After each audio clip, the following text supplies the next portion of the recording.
Bismillahirrahmanirrahim. Assalamualaikum warahmatullahi wabarakatuh. Innal hamdalillah nahmaduhu wa nasta'inu wa nastaghfiruh wa na'udzu billahi min shururi anfusina wa min sayyiati a'malina. May yahdihillahu fala mudhillalah wa may yudlil fala hadiyalah. Asyhadu an la ilaha illallah wahdahu la syarikalah wa asyhadu anna Muhammadan abduhu wa rasuluh. Allahumma shalli wa sallim wa barik ala hadzal nabiyil karim wa ala alihi wa sahbihi ajmain. Yang saya hormati Bapak-bapak pengurus masjid, alim ulama, tokoh masyarakat, cerdik pandai, Bapak Ibu, orang-orang tua yang saya muliakan, hadirin hadirat yang semoga kita semua senantiasa dirahmati oleh Allah. Senantiasa kita mengucapkan syukur kepada Allah. Allah masih berikan kita kekuatan iman sehingga walaupun kita ada yang sakit, banyak kegiatan, tapi semua kita kesampingkan untuk duduk di masjid ini menjelang waktu syuruk.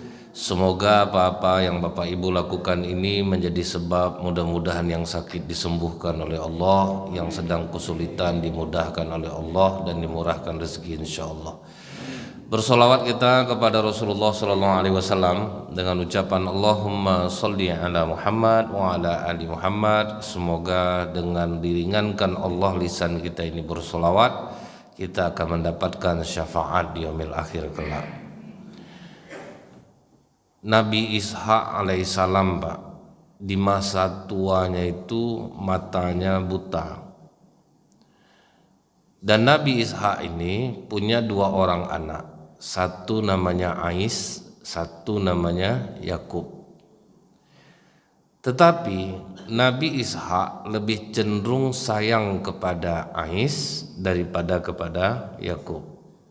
Sedangkan istrinya Rifka lebih sayang kepada Nabi Yakub daripada kepada Ais. Inilah sejarah runtuhnya sebuah rumah tangga, berantamnya adik-beradik di saat orang tua memilih kasih antara anak satu dan anak yang lain. Apa kata Rasulullah, Pak? Jika engkau tidak ingin dibedakan di masa tuamu, jangan membedakan kasih sayang terhadap anak-anakmu. Kadang orang tua ini kesalahannya suka membandingkan anak yang satu dengan anak yang lain. Sehingga kalau kita melihat ada orang tua di masa tuanya anaknya kurang sama dia, belum tentu anaknya yang salah. Bisa jadi terjadi seperti ini. Rupanya anak yang dipuja-puji tidak menjadi, anak yang dibenci sukses. Akhirnya anak itu kurang deh sama orang tuanya, Bu. Jadi tidak mutlak anak itu salah, karena sudah lama disampaikan Rasulullah dan sejarah sudah terjadi di masa Nabi Isa alaihissalam. Saya ingat ada bapak-bapak stroke, tidak boleh sama anaknya masuk, Pak, jadi teras rumahnya. Semua orang menghujat anak itu, tapi saya tidak mau menghujatnya. Saya lebih memilih untuk bertanya, kenapa bapaknya tidak boleh masuk ke rumahnya? Bayi saya lagi Ustadz sama ibu saya, ditinggalkannya nikah lagi dia. Tidak pernah menafkahi kami. Tahu-tahu udah stroke dia mau diantar istri mudanya kemari. Salah anaknya enggak, Pak? Jadi enggak bisa juga, Pak. Jadi kalau nampak kita bapak ibu-ibu di masa tuanya agak acuh, nak jangan terkecil hati. Bisa jadi kita yang membangun itu sejak lama. Itu yang banyak terjadi itu, Bu. Yang membuat adik-beradik bertengkar, susah untuk bersilaturahmi di hari raya itu, inilah kadang nih, Pak. Jadi apa kata Nabi Ishaq kepada anak kesayangannya Ais? Wahai Ais, ayah ingin sekali memakan makanan dari hasil masakanmu.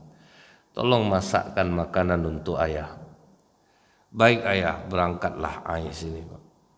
Rupanya terdengar sama istri Nabi Ishaq. Dipanggilnya anak kesayangannya, Yakub, sini nak, cepat buatkan makanan untuk ayahmu. Kamu pakai baju yang sering dipakai oleh Ais, kamu antarkan makanan kepada ayahmu dan minta doa kepada ayahmu. Jadi disuruh curang, Bu.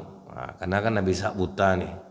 Dan istrinya Di dalam kalimat ini mengatakan minta doa kepada ayah. Nah, inilah penghambat kesuksesan anak selama ini, Bu. Lebih banyak anak minta doa kepada ibu daripada kepada bapak. Untuk masalah duniawi, doa bapak jauh lebih makbul daripada doa ibu. Ini asal mau ujian, ma doain ya ma ya. Ayah nak, papa nak minta doa kata bapak. Ya papa ya juga lah, nampak basa-basi ya Pak. Padahal anak itu kan sebetulnya ayah yang punya, Pak. Dititipkan ke rahim ibu gitu. Jadi kalau untuk kesuksesan duniawinya, melalui sejarah ini ternyata doa ayah sangat ampuh. Bahkan Bu, di zaman Rasulullah ada seorang ayah mencuri di rumah anak laki-lakinya yang sudah menikah. Anak ini melapor ke Rasulullah. Apa kata Rasulullah? Panggil ayahmu kemari. Begitu anak itu memanggil ayahnya, turun malaikat Jibril kepada Rasulullah. Wahai Jibril, Rasulullah tanya kepada ayah anak itu, apa yang sebenarnya tersembunyi di hatinya yang tidak dia ungkapkan melalui lisannya. Begitu ayahnya sampai dengan anaknya dalam keadaan ketakutan, Pak, ditanya oleh Rasulullah, betul Bapak mencuri di rumah anak Bapak? Betul ya Rasulullah. Apa yang tersembunyi di hati Bapak tentang anak Bapak ini? Dari kecil dia kubesarkan dengan penuh kasih sayang. Aku rela bekerja menjadi apa saja asal dia bisa makan dan hidup senang. Tapi setelah dia menikah dan sukses ya Rasulullah, dia tidak pernah menafkahi aku. Aku mau minta malu sehingga aku khilaf dan mencuri di rumahnya. Potonglah tanganku ya Rasulullah. Kata Rasulullah, tidak Pak. Tidak ada ayah yang mencuri di rumah anaknya. Karena anak lelakinya dan harta yang dia miliki adalah milik ayahnya. Itulah sakralnya ya. Datang Bapak ke rumah anak Bapak, aku suka nengok mobil kau ini, pindahkan ke rumahku. Pindah Pak. Jadi selama ini anak tuh gara-gara mengamalkan satu hadis saja. Kepada siapa kami berbakti Rasulullah? Ibumu, ibumu, ibumu, bapakmu. Banyak anak sekarang kalau ngasih duit hanya ke ibu Pak. Bapak nak dikasih ya Bu. Hari itu sampai saya nampak atuk-atuk bakar dompet Pak. Saya tanya ngapa dibakar dompet itu? Nggak ada gunanya Ustaz. Nggak juga diisi anak saya. Datang anak ini bilang, kan kalau dikasih ke ibu bapak dapat juga Ustaz. Haram, nggak akan dapat, udah percayalah. Sian saya nengok atuk-atuk nih kadang pergi maraton bawa duit 10.000, bocor ban mendorong lah kawan nih. Nggak ada dikasih Pak. Jadi itu yang membuat pincang kesuksesan Pak sekarang ini. Nah, itu tanpa disadari oleh anak-anak, dia nganggap saya sudah bakti sama orang tua saya Ustaz. Padahal dia hanya berbakti kepada ibu. Dia tidak berbakti kepada ayah. Jadi kalau ngasih ibu, bapak kasih juga. Cuman ibu tolonglah janganlah diambil jatah bapak tuh. Udahlah biar aja lah untuk bapak ini. Saya dari ketawa ibu curiga saya Bu. Rasa-rasa terjadi rasanya nih Pak. Nah kemudian begitu sudah masak makanan oleh Nabi Yakub, dipakainya mantel yang sering dipakai ayahnya, dikasihnya makanan ke ayahnya. Ayah, makanannya sudah siap, makanlah. Dipegang ayahnya badannya. Kenapa suara kau seperti Ais Yakub? Ada tahu ayah ini Pak, cuman kok baju nih baju Ais. Sudahlah ayah, makan saja. Doakan aku ayah agar aku memiliki harta dan keturunan yang banyak. Itu doa Nabi Ishak untuk anaknya. Jadinya yang dapat doa itu Nabi Yakub. Dapat kau doa dari ayah nak. Apa yang kau minta? Aku minta harta dan keturunan yang banyak. Jadi suruh anak minta doa sama bapak kalian. Kalau untuk sukses kalian di dunia minta sama bapak. Sudah didoakan itu senang hati ibunda Nabi Yakub. Tidak lama datang Ais Pak. Ayah makanan sudah siap, makanlah. Ada apa dengan kalian ini? Kenapa suara kau seperti Ais Yakub? Aku Ais ayah. Kan sudah dikasih aku makan tadi. Berarti Yakub yang memberikan kau makan ayah. Aku tidak tahu. Kalau begitu doakan aku ayah, memiliki kekuatan dan pasukan yang besar. Niatnya apa? Ingin balas dendam suatu saat nanti kepada Nabi Yakub. Jadi itu yang membuat anak bertengkar satu sama lain tuh Pak. Kita bilang kompak-kompak aja lah kalian nih. Anak tuh tahu dia Pak. Bilang kompak-kompak, asal apa masalah abang saya terus saja dibela Ustaz.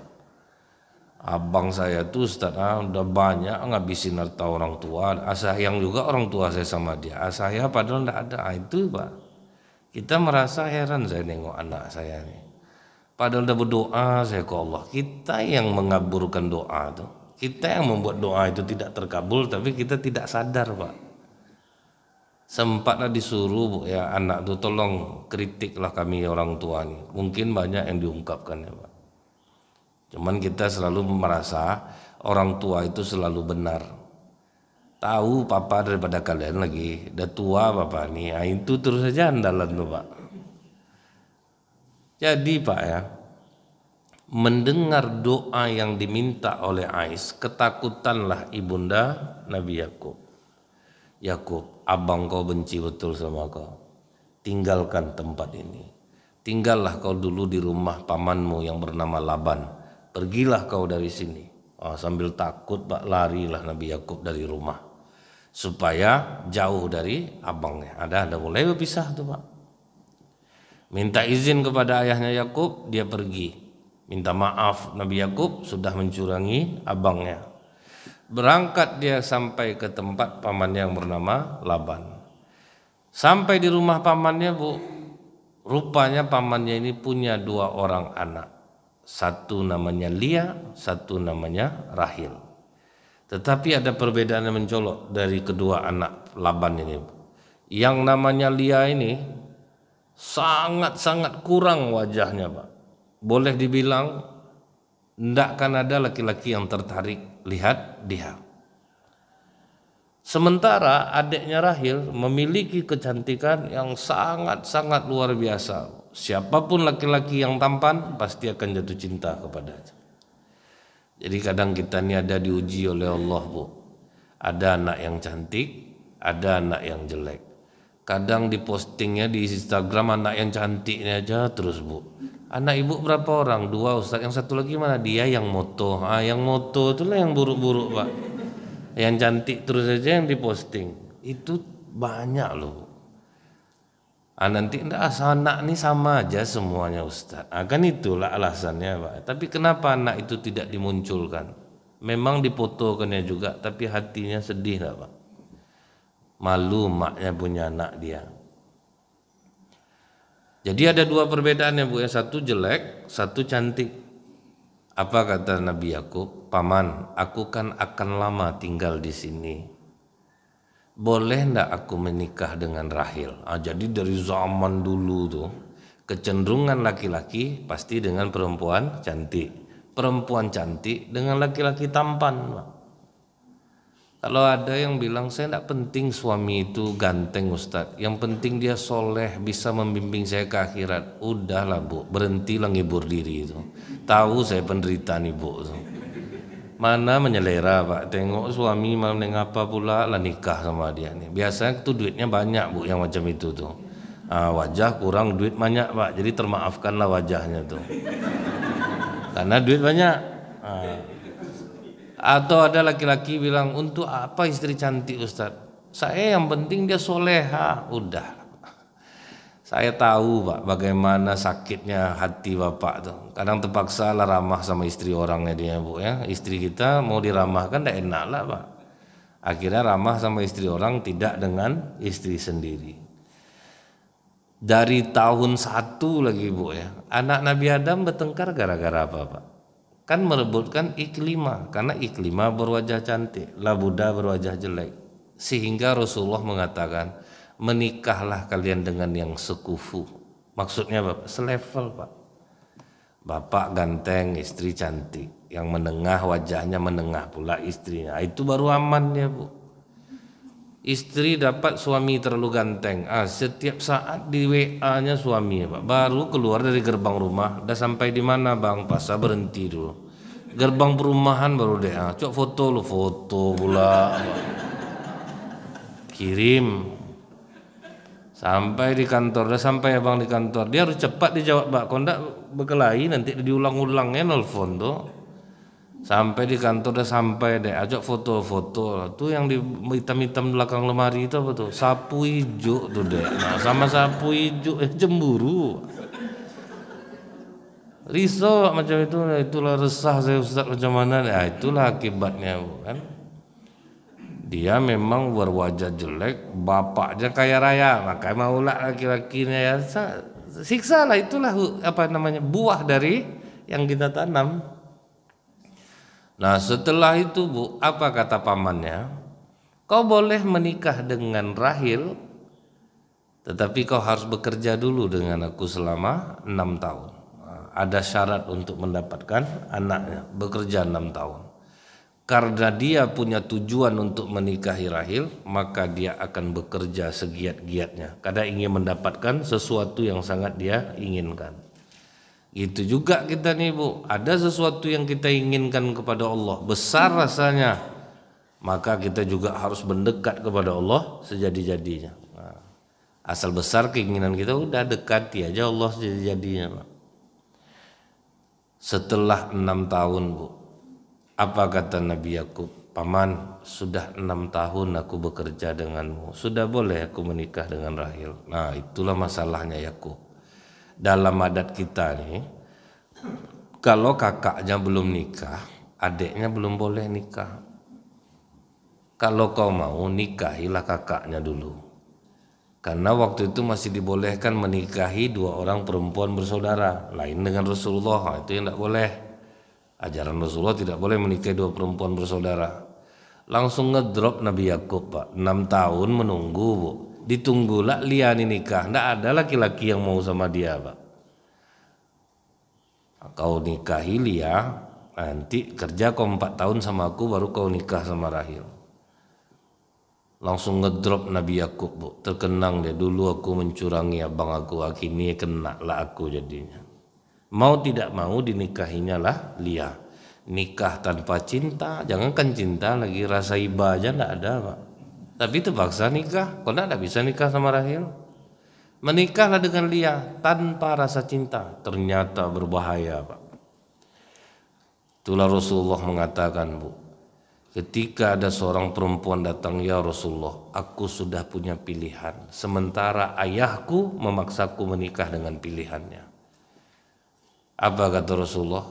Orang tua tidak berhak menentukan siapa yang menjadi pendamping anaknya. Jadi sekarang kau boleh memilih, kau mau nikah dengan pilihanmu atau dengan pilihan orang tuamu. Mantap dia menjawab Bu, pilihan orang tuaku. Tapi paling tidak ini menjadi pelajaran bagi orang tua di masa depan, bahwa dia tidak boleh memaksakan jodoh kepada anaknya. Nah, itulah pelajarannya Pak, boleh memilih. Karena ternyata Bu, kalau tidak saling mencintai itu efeknya macam Nabi Yakub nih Pak. Dia cuek kepada istri, tapi memang tidak jahat Bu. Tapi acuh dia kepada istrinya. Tidak ada perhatian, tidak ada rasa kasih sayang. Hambarlah pokoknya, itu bahayanya Pak. Jadi kalau ada bapak agak-agak cuek sama ibu, cobalah tanya Bu, abang menyesal tidak menikah sama aku? Mungkin pas saya ceramah nih baru terbuka pikiran ibu, iya ya pantas dia selama ini agak kurang sama aku. Inilah mungkin penyebabnya. Bisa jadi Pak seperti itu. Acuh aja Bu, memang tetap berumah tangga tapi acuh. Ada dulu seorang ulama Bu, ketika dia ditanya, Syekh, apa amalan yang paling ikhlas rasanya yang Syekh lakukan, yang menjadi andalan Syekh nanti di sisi Allah? Jawaban dia bukan sholat, bukan puasa, bukan zakat. Pedih aku menanggung berumah tangga selama 15 tahun dengan perempuan yang tidak aku cintai sama sekali. Itu andalan dia Pak. Dia rajin ceramah Bu, tiba-tiba ada perempuan jamaah itu yang sangat cinta sama Ustadz nih Pak. Pokoknya saya akan berlaku baik kepada Ustadz, saya akan menjadi istri yang soleha. Nikahlah dia Pak. Rupanya cacat Bu, perempuan nih Pak. Tapi dijaganya perasaan istrinya Pak. Tetap diberinya perhatian, kasih sayang. Nah itulah yang diandalkan dia sampai istri itu meninggal, karena memang ada penyakit bawaan Pak. 15 tahun dia menikah sama istrinya itu. Nah itulah dianggapnya amalan nanti yang jadi andalan dia di sisi Allah, mendampingi perempuan yang tidak dia cintai. Terbayang enggak Pak berapa beratnya kira-kira yang dihadapi itu Bu? Ibu lah menikah sama suami yang dah ibu cintai nih. Lama tuh bu, tengok anak tambah sakit hati tengok tengah pala dari dia bentuk anaknya. Itu memang terjadi pak. Ternyata sejarah tuh berulang bu. Ada kok bapak sedang enak-enak duduk sama saya, ditelepon sama istrinya, bang pulang nyuci, lari pulang pak. Awalnya saya penasaran pak, kenapa kok begitu betul dia sama istrinya. Rupanya saya tengok ya berbeda pak, macam langit dan bumi. Istri itu cantik betul pak. Bapak ini wajah kurang hidup lah lagi bu, itulah sayang itu. Karena apa pak? Istrinya tuh dapat dia waktu di kampus dengan harta yang dimiliki ayahnya. Nah, bapak laki-laki ini pejabat pak, jadi duit banyak, sehingga mudah dia menaklukkan hatinya. Begitu menikah, bapak meninggal. Awak biasa manja, nak pandai kerja tuh. Dia bukan orang Minang bu, tapi bemarga aja, bukan orang Batak tapi bemarga jadinya. Marganya Panandehan selama ini pak. Tandeh bapaknya dibuatnya bu, jadi ndak ada harta lagi. Habis jual aset bapaknya lagi pak, tanah, ruko itu untuk hidup. Tentu istrinya berkuasa jadinya pak.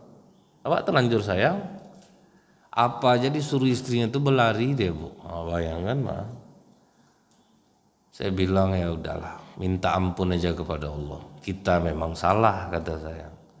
Jadi bapak melakukan hal ini kepada istri, saya tidak menyalahkan lagi karena saya sudah tahu sejarahnya, dapatnya dulu seperti apa. Dan ini syukur nih dia tetap bertahan sama bapak. Sebetul muak hati dia nih, iya Ustaz nak mau dia beranak lagi loh Ustaz. Dia nengok anak itu aja tidak suka dia pak. Nengok anaknya itu aja tidak suka dia. Nah, itu akibatnya bu. Begitu juga yang terjadi dengan Nabi Yakub. Perbedaannya apa? Lia ini walaupun dia kurang wajahnya, tapi rahimnya disuburkan oleh Allah pak. Lahir anak makin cuek Nabi Yakub pak. Jadi Nabi Yakub tuh lahir anak dari Lia bu, makin acuh dia pak. Nggak ada kurang lah perhatiannya, tetapi duit banyak. Kenapa Nabi Yakub duitnya banyak? Karena doa ayahnya. Dia dikasih Allah mukjizat apa bu? Kambing bunting. Itu dia gosok-gosok perutnya, dia ingin warnanya apa, itu yang keluar. Jadi banyak kambingnya unik pak, dengan harga tinggi, jadi orang banyak beli. Tidak sama dengan kambing kita kan berapa warna lah pak, kan putih, hitam putih, kuning. Ini terserah apa mau dia bu. Makin lahir anak makin cuek, tapi kebutuhan anak tidak kurang. Dan Lia tahu bahwa Nabi Yakub tidak mencintai dia. Setelah 6 tahun bu, setelah 6 tahun menikah, baru kata Laban, saatnya kau menikah dengan Rahil. Begitu menikah dengan Rahil bu, tumpah ruahlah seluruh kebahagiaan hanya untuk Rahil. Dapat yang di hati pak. Segala perhatian kasih sayang hanya untuk Rahil. Kepada Lia dan anak-anaknya makin kurang. Tetapi ada lagi perbedaannya, kalau Lia subur, Rahil mandul pak. Sehingga Lia selalu ngejek aku, walaupun buruk, anak aku banyak. Kau cantik apa guna ya, kau nak beranak. Sakit hati Rahil bu, dikasihnya lah budaknya kepada Nabi Yakub. Ini salah panasnya nih bu. Malah dikasihnya budak untuk diperistri Nabi Yakub alaihissalam. Datanglah Lia, ndaklah mau kalah. Dikasihnya pula budak untuk Nabi Yakub. Akhirnya total anak Nabi Yakub dari Lia, dari 2 orang budak itu ada 11 orang. Akhirnya Rahil menemukan cara bu, tidak boleh panas kepada Lia. Dia minta hanya kepada Allah. Nah, itu lagi bu. Jadi pak, orang-orang payah dapat anak, perbanyak aja minta ampun kepada Allah. Allah akan kasih anak. Karena Allah yang ngomong, fakultu astaghfiru rabbakum innahu kana ghafara. Mohonlah ampun kepada Tuhanmu, sesungguhnya Allah Maha Pengampun. Kalau Allah sudah mengampuni, yursilis sama'u alaikum midrara. Allah turunkan hujan yang lebat dari langit. Wa yumditkum bi amwali wa banin. Allah perbanyak harta dan anak-anak. Jadi susah hidup, payah dapat anak, minta kepada Allah. Ini didatangi juga dokter Pak. Datang dokter bilang makan daging tidur miring kanan anak laki-laki, makan ikan tidur miring kiri anak perempuan. Dalai saya udah menentang dah Ustaz, nak juga mau. Manalah mau Pak.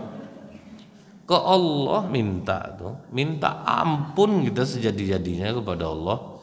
Paling tidak dengan minta ampun itu apa kata Rasulullah, akan dimudahkan segala kesulitan.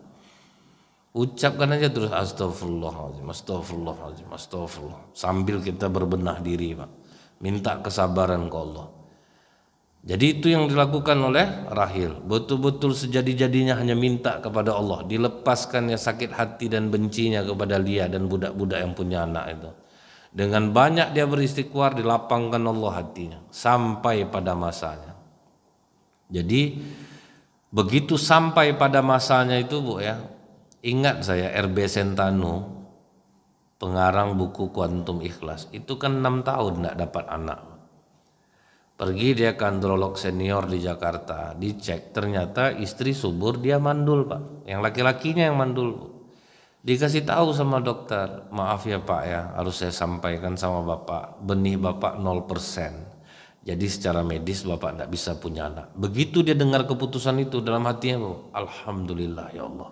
Akhirnya hamba tahu kenapa hamba tidak bisa punya anak. Nah selanjutnya apa Bu? Banyak-banyak bermohon kepada Allah. Banyak minta ampun. Sudah tuh dibahagiakannya hatinya Bu. Dalam berdoa itu seolah-olah ada anak kecil di rumah itu. Ada suara anak kecil, dia berlari dengan anak kecil. Dibikinnya hatinya bahagia Pak. Tahu ajaibnya apa Bu? Ketika orang berbaik sangka sama Allah, 3 minggu kemudian Pak, periksa lagi dia kandrolog itu, naik benihnya 30%. Setahun setelah itu dapat anak dia Pak. Nah, itulah dahsyatnya kekuatan kita berbaik sangka sama Allah.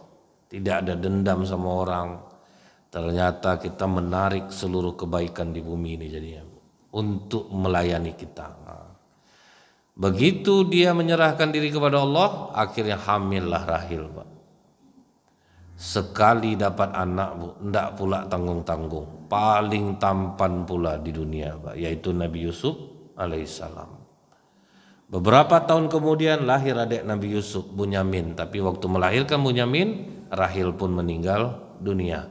Jadi 11 dari pihak Lia dan 2 orang budak, 2 orang dari Rahil. Begitu lahir Nabi Yusuf, seluruh perhatian seorang hanya ayah hanya jatuh kepada Yusuf. Nah, itulah mulai membedakan kasih sayang balik Pak. Dulu Nabi Ishak beda kasih sayang, sekarang Nabi Yakub. Sayang total kepada Nabi Yusuf, semua perhatian tertumpah kepada Nabi Yusuf. Akhirnya Nabi Yusuf pun di usia dia sekitar 7 tahun bermimpilah dia Pak. Ini yang diceritakan Allah dalam Al-Quran surat Yusuf ayat 4. Ya abati inni ra'aitu ahada asyara kawkaban wasyamsa wal qamar wa ra'aituhum li sajidin. Wahai ayah, di dalam mimpiku aku melihat ada 11 bintang, matahari dan bulan sujud kepadaku. Langsung menggigil Nabi Yakub Pak. Artinya apa? Nabi Yakub sadar kalaulah mimpi bersujud, otomatis ini permintaan maaf yang teramat sangat kepada Nabi Yusuf. Akan ada peristiwa yang sangat besar. Makanya kata Nabi Yakub di ayat berikutnya, la taqsus ru'yaka ala ikhwatika fayakidu laka kaida. Jangan sampai kau dekat dan saudara-saudaramu tahu tentang hal ini, karena mereka akan membuat tipu daya kepadamu. Itulah akhirnya berdenyutlah jantung Nabi Yakub jadinya Bu. Akibat apa? Membedakan kasih sayang. Dan ini diabadikan dalam Al-Quran. Kemudian Pak, rupanya 11 bersaudara ini kompaklah dia Bu. Kalian terasa enggak selama ini Bapak hanya sayang sama Yusuf, sama kita enggak? Kita kurang diperhatikan. Jadi ada rencana enggak Bang? Ada, kita harus singkirkan Yusuf. Itulah bertengkar adik-beradik itu jadi. Makanya kata Allah Bu, surat Yusuf ini, nahnu nakussu alaika ahsanul qasas. Cerita paling baik di dalam Al-Quran. Karena apa? Banyak pelajaran hidup Pak yang membuat adik-beradik bertengkar, yang membuat tali permusuhan itu tidak putus. Nah, itulah karena turun-temurun membeda-bedakan kasih sayang. Banyak pelajarannya jadi. Jangan menikah dengan orang yang tidak kita cintai. Nah, itu kan udah dikasih pelajaran tuh Pak. Akhirnya apa kata mereka? Kita bujuk ayah, pura-pura kita bawa main Yusuf nih. Nanti kita buang dia, jangan kita bunuh dia. Kalau kita bunuh dia cepat betul dia merasakan penderitaannya habis. Kita menderita bertahun-tahun. Kita singkirkan aja dia biar jadi gelandangan dia. Oke, setuju. Siapa nanti yang membujuk ayah? Biar aku yang membujuk. Itulah sinetron pertama di dunia. Melobi Nabi Yakub. Ayah, kami ini ingin pula membawa Yusuf ini jalan-jalan ayah. Kasihan juga dia di rumah terus. Memang dia senang sama ayah. Tapi kami sebagai abang-abangnya ini inginlah membawa dia bermain. Oh, enggak bisa, kata Nabi Yakub. Kalau kalian enggak pulang enggak masalah. Tapi kalau Yusuf jangan kalian bawa. Sempat kalian lengah nanti diterkam serigala dia. Ayah, kami ini udah matang nih ayah. Enggak ada takut kami dengan binatang-binatang buas tuh. Terus dibujuk-bujuk Nabi Yakub Pak. Berulang-ulang akhirnya lemah juga jadi. Makanya membujuk orang itu tidak bisa sekali Pak. Ulang terus. Akhirnya lunak sendiri dia. Tembok aja yang keras kena tetesan air hujan aja lama-lama bolong Pak. Jadi kalau sudah Pak Haji ini kami masjid sedang membangun. Kalau ada rezeki Pak Haji. Oh tidak bisa, saya tidak bisa datang besok balik Pak Haji.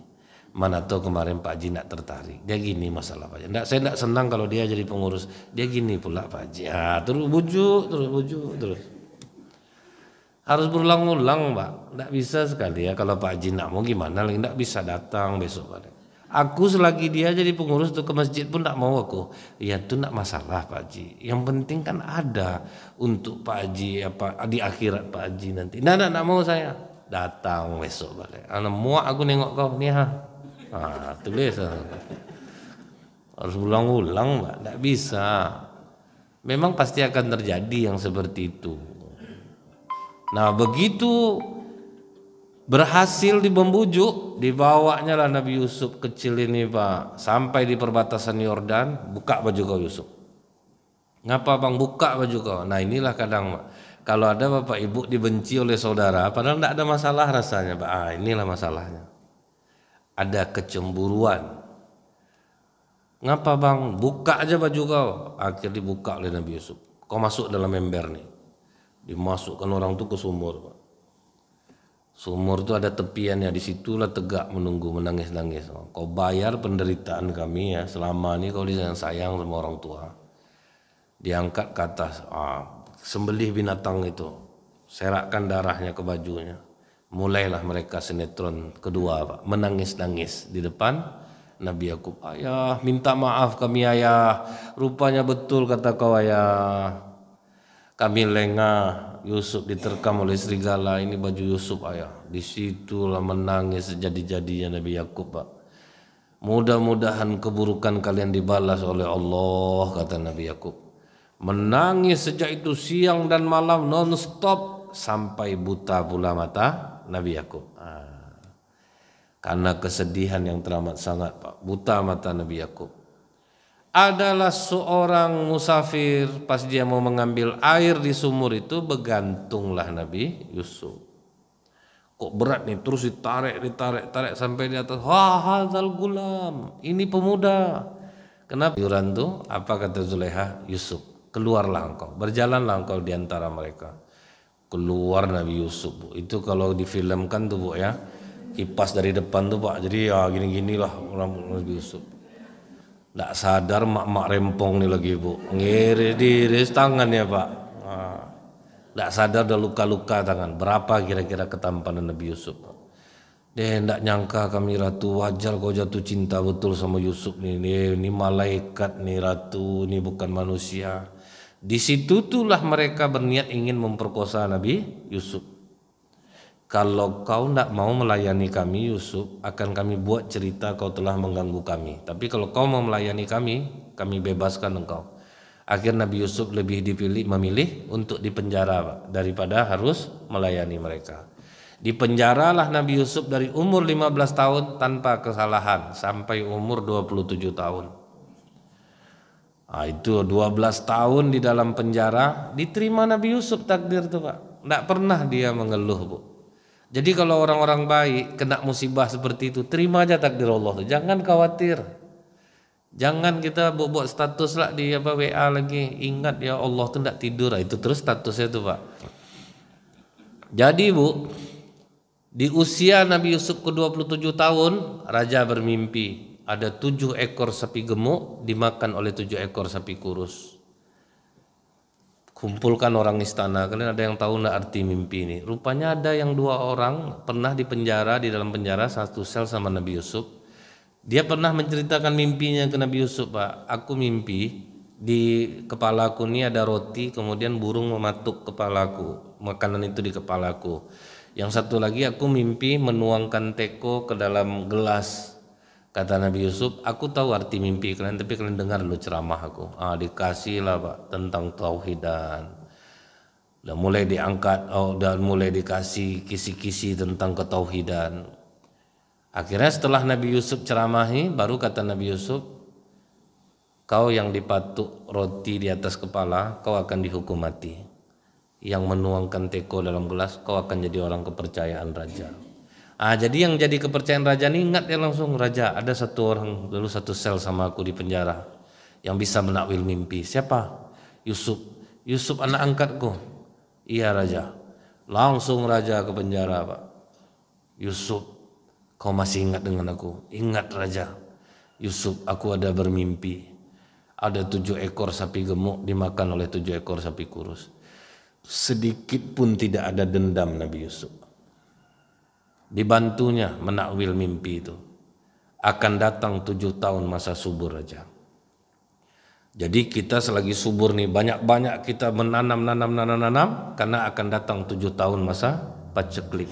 Jadi ketika masa paceklik tiba, kita bisa menikmati makanan tanpa harus kita kesusahan mencari bahan makanan. Sempat kita tuh Bu, udahlah orang memenjarakan kita tanpa sebab tuh dia minta tolong Pak. Mati lah situ, aku enggak tahu. Tolonglah Bang, enggak bisa. Aku sibuk. Enggak akan mau kita mengungkapkan arti itu. Itulah yang diajarkan Nabi Yusuf Bu. Jangan pendendam. Sementara kita di Indonesia ini maaf-maaf tuh Pak, tipu daya aja Pak. Di mulut saling memaafkan, hati tetap saling benci. Makanya tidak ada kita ini yang sukses mendapatkan akhlak pemaaf itu Pak. Karena hati yang dinilai Allah. Maaf tuh Bu, asal katanya afu. Arti afu itu menghapus tanpa jejak.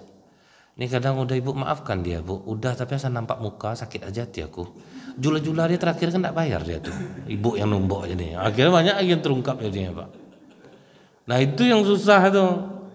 Jadi kita tuh dianjurkan apa Bu? Orang yang udah rajin sholat jangan pendendam. Maka akhlak paling tinggi Bu, berbuat baik kepada orang yang menyakiti kita. Itu yang muslim sejati itu Pak. Orang buat buruk sama kita, kita buat baik sama dia. Baru berhasil sholat dan puasa kita ini Pak. Nah setelah itu Bu, apa kata Nabi Yusuf? Kalau kau percaya dengan aku raja, angkat aku jadi bendahara negeri ini. Akan kuatur semua strateginya, karena aku memiliki kemampuan untuk itu. Nah ini yang kedua Bu. Kalau kita punya kemampuan, promosikan diri kita. Kan Rasulullah bilang Pak, jangan beri jabatan kepada orang yang meminta. Tapi kalau kita mampu, ajukan diri. Itu yang bagus tuh kalau kita mampu. Nampak memang orangnya suka melayani masyarakat, suka dia Pak, apapun kesibuk urusan masyarakat suka dia langsung angkat jadi RW. Orang rajin ke masjid, sering apa masjid, angkat dia jadi pengurus. Kadang pengurus masjid di Pekanbaru nih Bu, yang tidak pernah ke masjid Pak. Cuman dia banyak duit. Dialah yang diangkat orang jadi ketua masjid. Ke masjid tidak pernah. Udah lama saya ceramah di tempat itu, yang mana ketua masjid nih kata saya. Itulah Ustaz, tidak pernah ke masjid. Cuman dia banyak duit, mau maju jadi anggota dewan. Jadi jadi ketua masjid. Waktu pemilihan Ustaz, dibawanya geng-geng dia ke masjid untuk milih dia. Orang macam itu yang dipilih Pak. Jamaah ngalah aja malam tuh Ustaz. Tidak ada yang milih dia, banyak yang pulang. Tentu dia menang. Itu jadinya yang macam itu yang tidak boleh. Saya ingat Bu, ada pengurus masjid di Pekanbaru nih sendirian. 20 tahun lamanya dia ngurus masjid tuh Pak. Dia azan, dia iqamat, dia imam.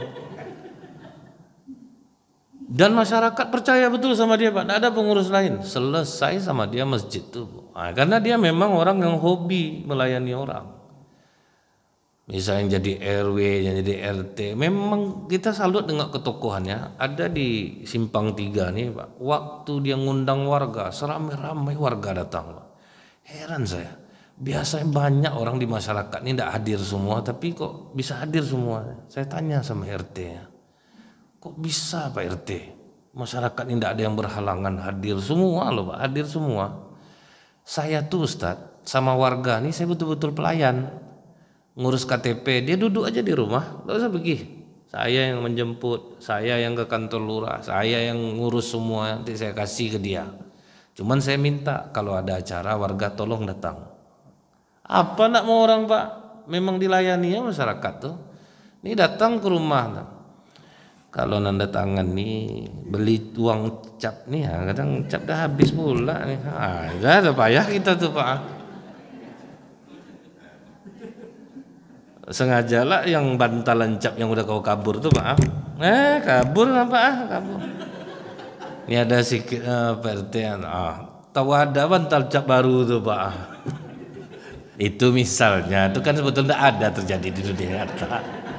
Pandai-pandai saya aja tuh Pak. Asli mana lah ada. Tapi kalau Bapak ketawa macam ini agak-agak sengsingkan. Rasa-rasa ada dekat-dekat sini. Nah kemudian Bapak Ibu, diuruslah oleh Nabi Yusuf Pak. Selesai Bu, ditanam semuanya, mana-mana negeri itu yang subur. Begitu masa paceklik, masyarakat bisa mengambil, memanfaatkan makanan.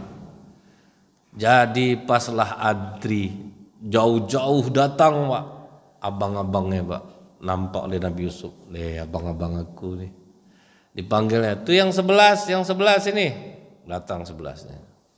Cuman 11 orang kan adik-beradik. Ada satu lagi tinggal di rumah. Siapa namanya? Bunyamin.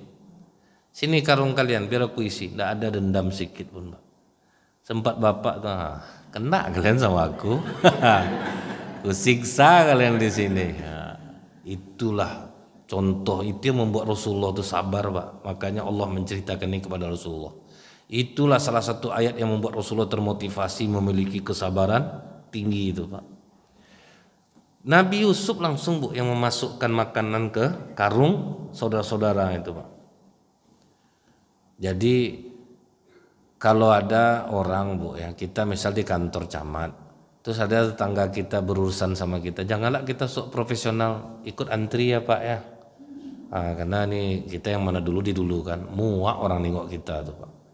Paling tidak Bapak pulang aja biar saya uruskan. Yang dia tolong-menolong macam itu tidak bisa dihapuskan Pak. Memang wajar lah Bu, kita kenal, tentu ditolong, dimudahkan gitu ya Bu ya. Nah itu yang dilakukan Nabi Yusuf ke saudara-saudaranya, tetap dibantunya. Jangan terlalu profesional. Saya pernah kena sama tukang jahit Bu. Dia duduk sama saya, lagi jahit baju orang Pak. Datang kawannya, Bang tolong jahit kain Bang. Langsung dibukanya kain orang nih Pak, dijahitkan lah baju kawan ini pulang. Saya nasihatilah dia, tidak boleh macam itu Pak. Kita itu mana yang dahulu harus kita dahulukan. Itu yang profesional Bapak. Salah lah saya nih Ustaz ya, salah lah. Orang udah terjanji kita nih mau kapan siapnya. Bapak dulu kan kawan Bapak, walaupun kawan. Ya loh Ustaz, berubah lah saya nih. Besoknya saya mau motong kaki celana Pak. Pak, tolong jahit kaki, potong kaki celana Pak. Ingat kaji semalam Ustaz. Mana yang dulu kita dulu kan. Ini saya sedang kerjaan ya. Pening malah saya. Kena saya. Memang tidak bisa macam itu rupanya Pak. Memang nolong kawan itu memang ya pasti dibantu. Nah sudah diisi Nabi Yusuf. Apa kata Nabi Yusuf? Kalau tidak kalian bawa besok adik kalian tidak boleh lagi ngambil bahan makanan kalau ini habis. Akhirnya baliklah ceritalah ke Nabi Yakub. Ayah, bendahara Mesir itu baik ayah. Cuman itulah katanya kalau besok datang lagi udah habis makanan ini harus bawa adik ayah. Bawalah adik kalian. Tapi ingat, Allah yang akan menjaga dia. Nah, beda nih, Allah yang menjaga dia.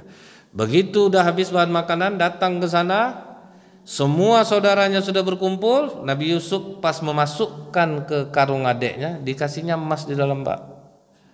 Sudah terisi semuanya, nah pulanglah kalian. Begitu pulang langsung kata Nabi, tunggu dulu, aku kehilangan emas. Ada enggak kalian yang ngambil? Kalau ada kami ngambil, jadikan dia budak. Kami tinggalkan dia di sini. Rupa dapat di karung Bunyamin. Ini adik kalian ternyata mencuri. Aku tahan dia di sini. Menangislah yang 11 tuh di jalan dia. Dulu kita Yusuf kita gini karena sekarang kena lah Bunyamin. Pokok kena prank, ini prank pertama Pak. Di prank oleh Nabi Yusuf. Sampai mereka ke rumah, ayah gawat ayah, Bunyamin mencuri ayah. Tapi ayahnya tenang karena sudah menyerahkannya kepada Allah. Akhirnya kata sebulan kemudian, coba kalian datang lagi ke sana. Datang lagi ke situ. Kami ingin jumpa sama adik kami Tuhan. Alangkah kagetnya mereka melihat ternyata Bunyamin dengan baju yang sangat bagus Pak. Bukankah kau menjadikannya budak? Kata Nabi Yusuf, coba perhatikan wajah aku Bang. Ingat enggak kalian memasukkan anak kecil ke dalam sumur beberapa tahun yang lalu? Perhatikan, Yusuf minta maaf kami Yusuf, kami betul-betul menyesal. Kalian enggak salah Bang, iblis yang telah merusak hati kita. Itulah pemaafnya Nabi Yusuf alaihissalam. Bawalah ayah dan ibu kalian Lia kemari, tinggallah di sini. Begitu Nabi Yakub datang, mata sudah langsung bisa melihat Pak, karena digosokkan baju Nabi Yusuf ke mukanya. Begitu sampai di sana, Nabi Yusuf sedang duduk di singgasana, sujudlah saudaranya yang 11 ini dan bapak dan ibunya. Setelah itu kata Nabi Yusuf, jangan sujud kepadaku ayah ibu, naiklah ke singgasanaku. Jadi itulah endingnya Pak ya. Kita menjelang lebaran ibu, punyalah hati yang pemaaf. Jangan sampai kita pendendam. Kalau ada yang belum kita maafkan, paling tidak jaga jarak dengan dia supaya hati kita tidak rusak. Makanya tidak selamanya Bu, berpisah dari saudara kandung itu merupakan pemutus silaturahmi. Kalau dekat justru akan menambah mudarat, mungkin menjaga jarak jauh lebih baik. Subhanakallahumma bihamdika asyhadu alla ilaha illa anta astaghfiruka wa atubu ilaik. Mohon maaf lahir dan batin. Assalamualaikum warahmatullahi wabarakatuh.